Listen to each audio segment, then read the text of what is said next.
आपके लिए लेकर आ रहा है संधि ज्ञान। स्वर संधि के अंतर्गत दीर्घ, गुण और वृद्धि, इन 3 संधियों के बारे में मैं आज आपको जानकारी प्रदान करने वाला हूं। तो चलते हैं आज की वीडियो के साथ संधि ज्ञान के साथ। सर्वप्रथम संधि की परिभाषा देखते हैं। संधि शब्द का अर्थ है मेल। 2 निकटवर्ती वर्णों या अक्षरों के परस्पर मेल से जो विकार या परिवर्तन होता है उसे संधि कहते हैं। अब ये निकटवर्ती अक्षर होंगे कौन? निकटवर्ती अक्षर अर्थात पहले शब्द का अंतिम अक्षर और दूसरे शब्द का पहला अक्षर। जैसे दिन प्लस ईश। अब दिन में पहले शब्द का अंतिम अक्षर क्या है? ना के साथ जो आ स्वर है। और दूसरे शब्द का पहला अक्षर क्या है? ई। तो आ और ई के बीच में यहां पर संधि होगी। संधि के प्रकार। संधि के 3 प्रकार होते हैं। पहला स्वर संधि, दूसरा व्यंजन संधि, तीसरा विसर्ग संधि। सबसे पहले स्वर संधि के बारे में जानते हैं। 2 स्वर वर्णों के मेल से होने वाले विकार अर्थात परिवर्तन को स्वर संधि कहते हैं। जैसे विद्या प्लस आलय। अब यहाँ पर विद्या में अंतिम स्वर क्या है? द्या के साथ आ। और दूसरे शब्द का पहला अक्षर आलय का आ। तो दोनों स्वर वर्ण होने के कारण यहाँ पर स्वर संधि हुई। इस वीडियो में स्वर संधि के 3 भेदों पर चर्चा की गई है। पहला दीर्घ संधि, दूसरा गुण संधि और तीसरा वृद्धि संधि। तो आइए क्रम से तीनों के बारे में जानते हैं। सर्वप्रथम दीर्घ संधि। जब 2 सवर्ण स्वर आपस में मिलकर दीर्घ हो जाते हैं उसे दीर्घ संधि कहते हैं। सवर्ण स्वर अर्थात समान स्वर। दीर्घ संधि अ, आ, ई, उ, री, री इन अक्षरों के मध्य होती है। नियम में देखते हैं। नियम नंबर 1, पहले शब्द का अंतिम अक्षर यदि छोटा आ या बड़ा आ हो और बाद के शब्द का पहला अक्षर यदि छोटा आ या बड़ा आ हो तो दोनों मिलकर के बड़ा आ हो जाता है। नियम नंबर 2, पहले शब्द का अंतिम अक्षर छोटी ई या बड़ी ई हो और दूसरे शब्द का पहला अक्षर छोटी ई या बड़ी ई हो तो दोनों मिलकर के बड़ी ई हो जाते हैं। नियम नंबर 3, पहले शब्द का अंतिम अक्षर छोटा ऊ या बड़ा ऊ हो और दूसरे शब्द का पहला अक्षर छोटा ऊ या बड़ा ऊ हो तो दोनों मिलकर के बड़ा ऊ हो जाते हैं। नियम नंबर 4, पहले शब्द का अंतिम अक्षर छोटा री या बड़ा री हो और दूसरे शब्द का पहला अक्षर छोटा री या बड़ा री हो तो दोनों मिलकर के बड़ा री हो जाता है। दीर्घ संधि के उदाहरणों से पूर्व एक बार मैं आपको उदाहरण प्रक्रिया समझाना चाहता हूँ, क्योंकि सामान्यतः जो उदाहरण प्रक्रिया होती है वह 2 भागों में ही होती है। एक संधि विच्छेद और उसके बाद उसको जोड़ करके संधि बनाई जाती है। लेकिन मैं आप लोगों को जो प्रक्रिया समझाने जा रहा हूँ वह 4 भागों में है। जैसे एक उदाहरण ले लेते हैं, देव प्लस अरिही। अब दूसरी पंक्ति पर आप निगाह डालिए। देव में मैंने वाह हलंत कर दिया, क्योंकि संधि कहाँ होगी? पहले शब्द के अंतिम अक्षर। इसका मतलब वाह के साथ क्या है? आ है। और उस वाह को हलंत करने के बाद मैंने उसमें से आ हटा लिया, जो कि प्लस के बाद लिखा गया है। अब उसके बाद पुनः प्लस करने के बाद जो अरिही का आ है उसको अलग से लिख लिया और बाद में जो अंतिम अक्षर बच गया रिही, उसको अलग लिख लिया। क्योंकि संधि होगी आ प्लस आ बराबर बड़ा आ। तीसरी पंक्ति के बीच में वो संधि करके वो बड़ा आ लिख लिया है। तो तीसरी पंक्ति की प्रक्रिया हमारे पास होगी देव, वह हलंत है उसमें भी, आ प्लस रिही। अब अंत में आपको जोड़ना आना जरूरी है। जोड़ेंगे कैसे? किसी भी हलंत अक्षर के बाद, हलंत अर्थात वा के बाद जो चिन्ह हल्का सा आपको दिखाई दे रहा है लगा हुआ, वह हलंत कहलाता है। उसका अर्थ है कि उसमें कोई भी मात्रा नहीं है, कोई भी स्वर नहीं है। यदि उसके बाद कोई स्वर आता है तो वह उसमें जुड़ जाता है। अब किस प्रकार से जुड़ेगा? दे वा में बड़ा आ जुड़ा तो वो क्या बन गया? वा, देवा। और अंत में रिह बच गया तो तीनों को जोड़ करके हो गया देवारिह। इसी प्रकार एक और उदाहरण देख लीजिए, रमा प्लस ईशा। रम माँ में बड़ा आ था इसलिए बड़ा आ अलग से लिख लिया, फिर ई लिखा प्लस अंत में जो शा बच गया वह अलग से लिख लिया। अब आ प्लस ई, ये गुण संधि का उदाहरण है, आगे आप लोगों को पता चलेगा। आ प्लस ई मिलकर के ए हो जाता है, ये हमने यहाँ पर संधि कर ली। तीसरी पंक्ति में रम प्लस ए प्लस शह। अब माँ हलंत है और उसके बाद ए है तो माँ में ए जुड़ गया इसलिए वो मिल करके हो गया रमे, और अंत में शाह है तो जोड़ने से शाह। इस प्रकार से पूरा जो शब्द जुड़ा वह बना रमेशः। आगे के उदाहरणों में भी आप इस प्रकार की प्रक्रिया को आसानी से समझें और मैं इन 4 भागों में ही आपको उदाहरण प्रक्रिया को समझाऊंगा। इसके बाद आपको सीधे दीर्घ संधि के उदाहरणों को समझाते हैं। आइए उदाहरण देखते हैं। पहला उदाहरण सुर प्लस अरिहि। अब सुर में पहले शब्द का अंतिम अक्षर क्या है? रा, और रा के साथ क्या है? आ। जिस अक्षर के साथ आपको कोई अन्य मात्रा न दिखाई दे या कोई हलंत अक्षर न दिखाई दे, इसका अर्थ है कि उसके साथ छोटा आ है। और दूसरे शब्द का पहला अक्षर अरिहि का हो गया आ। अब इसको तोड़ के देखते हैं। आपको इसी क्रम में पहले समझना होगा। सुर, रा में से आ हटा दिया, प्लस अरिहि का आ लिख लिया, प्लस रिहि। उसके बाद दोनों आ मिला करके बड़ा आ हो गया तो हमारे पास बना सुर प्लस आ प्लस रिहि, और अंत में मिलाने से हमारे पास हो गया सुरारिहि। दूसरा उदाहरण विद्या प्लस अर्थी। अब इसको अलग अलग करके लिखेंगे। विद्या प्लस आ प्लस अ प्लस अर्थी। अब दोनों आ मिला करके बड़ा आ हो गया तो विद्या प्लस आ प्लस अर्थी, और अब मिला लीजिए तो मिल करके विद्यार्थी। तीसरा उदाहरण हिम प्लस आलयः। हिम प्लस अ प्लस आ प्लस लयः। अब दोनों आ मिला करके दीर्घ आ तो हिम प्लस आ प्लस लयः, और अंत में मिलाने से हिमालयः। इसी प्रकार विद्या प्लस आलयः वाला उदाहरण आप स्वयं देख लें, मिल करके विद्यालयः बन जाएगा। ई वाले उदाहरण देखते हैं। गिरि प्लस इंद्रः। गिर प्लस ई प्लस इंद्रः। अब दोनों ई मिल करके बड़ी ई हो जाएगी तो गिर प्लस ई प्लस इंद्रः, और मिलाने से गिरीन्द्रः। दूसरा उदाहरण गिरि प्लस ईशः। गिर प्लस ई प्लस शः। अब दोनों ई मिला करके बड़ी ई तो गिर प्लस ई प्लस शः, और अंत में मिलाने से गिरीशः। इसी प्रकार से नारी प्लस इंदुः नारीन्दुः।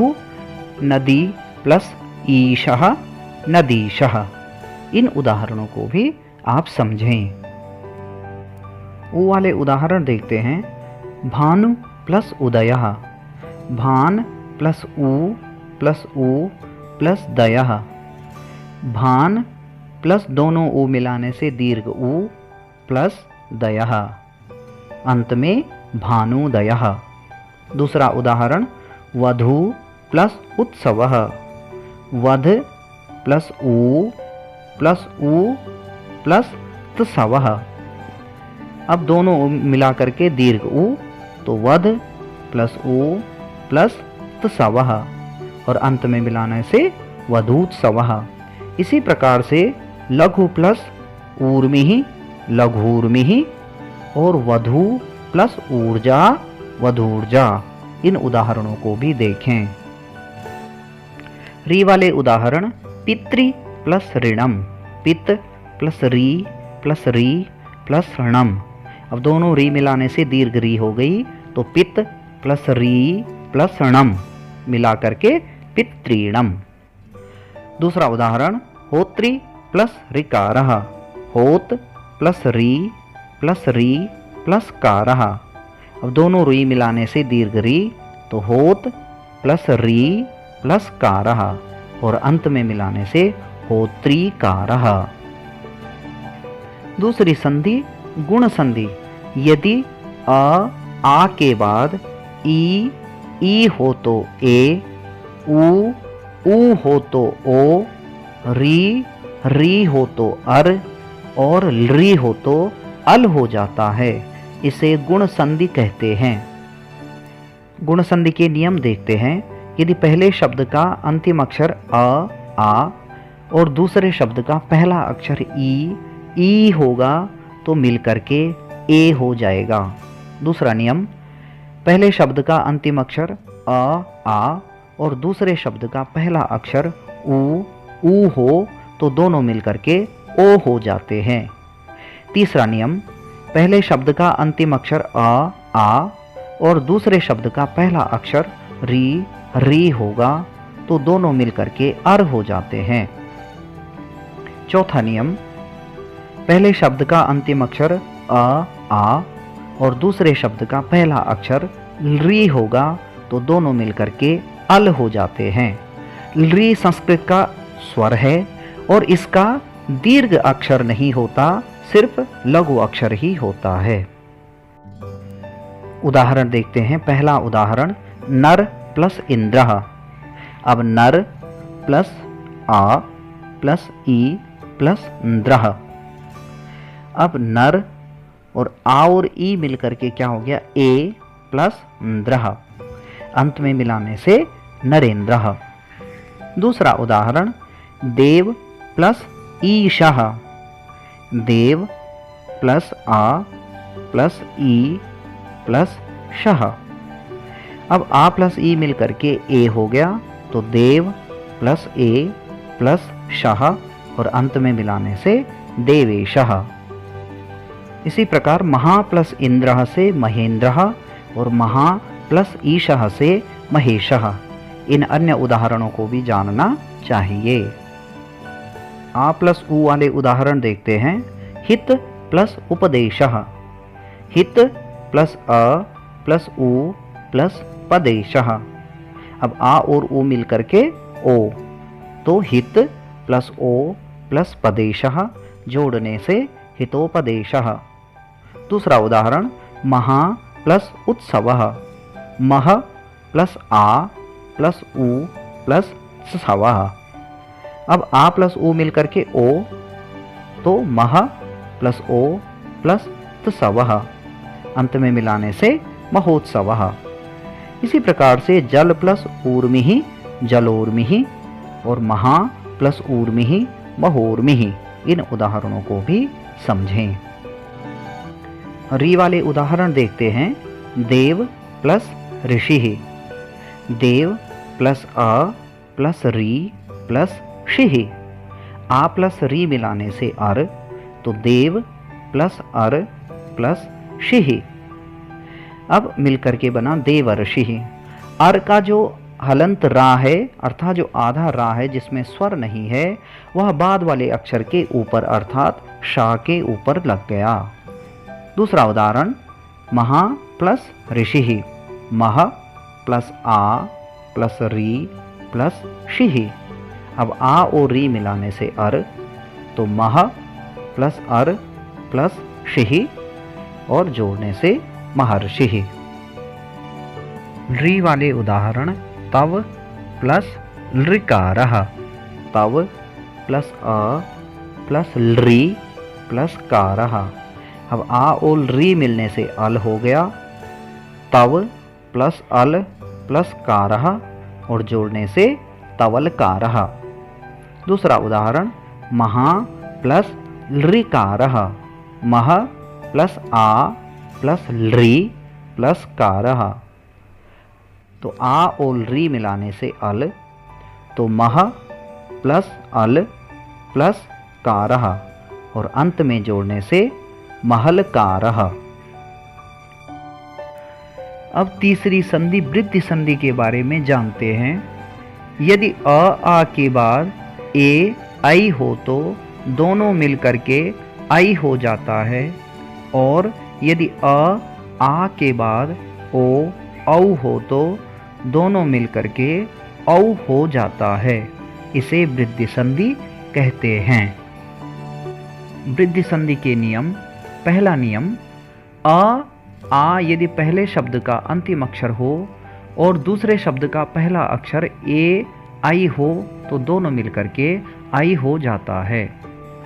दूसरा नियम, पहले शब्द का अंतिम अक्षर यदि आ हो और दूसरे शब्द का पहला अक्षर यदि ओ औ हो तो दोनों मिलकर के औ हो जाता है।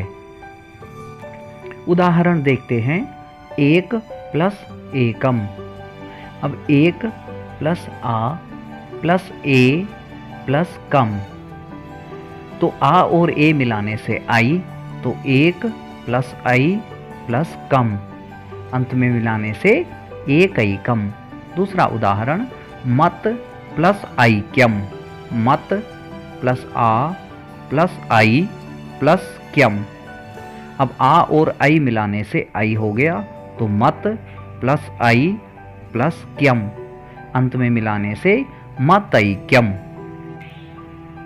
तीसरा उदाहरण, सदा प्लस एव। सद प्लस आ प्लस ए प्लस व। आ प्लस ए मिलाने से आई, तो सद प्लस आई प्लस व मिलाने से अंत में सदैव। इसी प्रकार महा प्लस ऐश्वर्यम। मह प्लस आ प्लस ए प्लस श्वर्यम। आ और आई मिलाने से आई, तो महा प्लस आई प्लस श्वर्यम, और अंत में मिलाने से महैश्वर्यम। आ प्लस ओ वाले उदाहरण देख लेते हैं। तंडुल प्लस ओदनम। तंडुल प्लस आ प्लस ओ प्लस दनम। आ प्लस ओ मिलकर के औ, तो तंडुल प्लस औ प्लस दनम, तंडुलौदनम। दूसरा उदाहरण, परम प्लस औषधम। परम प्लस आ प्लस औ प्लस शधम। अब आ प्लस औ मिलाने से औ, तो परम प्लस औ प्लस शधम, अंत में मिलाने से परमौषधम। तीसरा उदाहरण, गंगा प्लस ओघः। गंग प्लस आ प्लस ओ प्लस खः। आ प्लस ओ मिलाने से औ, तो गंग प्लस औ प्लस खः, और अंत में मिलाने से गंगौघः। चौथा उदाहरण, महा प्लस औषधम। मह प्लस आ प्लस औ प्लस शधम। आ प्लस औ मिलाने से औ, तो मह प्लस औ प्लस शधम, तो अंत में मिलाने से महौषधम। यदि वीडियो अच्छी लगी हो तो मेरे चैनल संस्कृतम पठ को अवश्य ही सब्सक्राइब कीजिएगा एवं बेल आइकन को अवश्य ही प्रेस कीजिएगा। जल्द ही मेरी नई वीडियो के साथ मिलते हैं। तब तक के लिए नमस्कार। हरि ओम।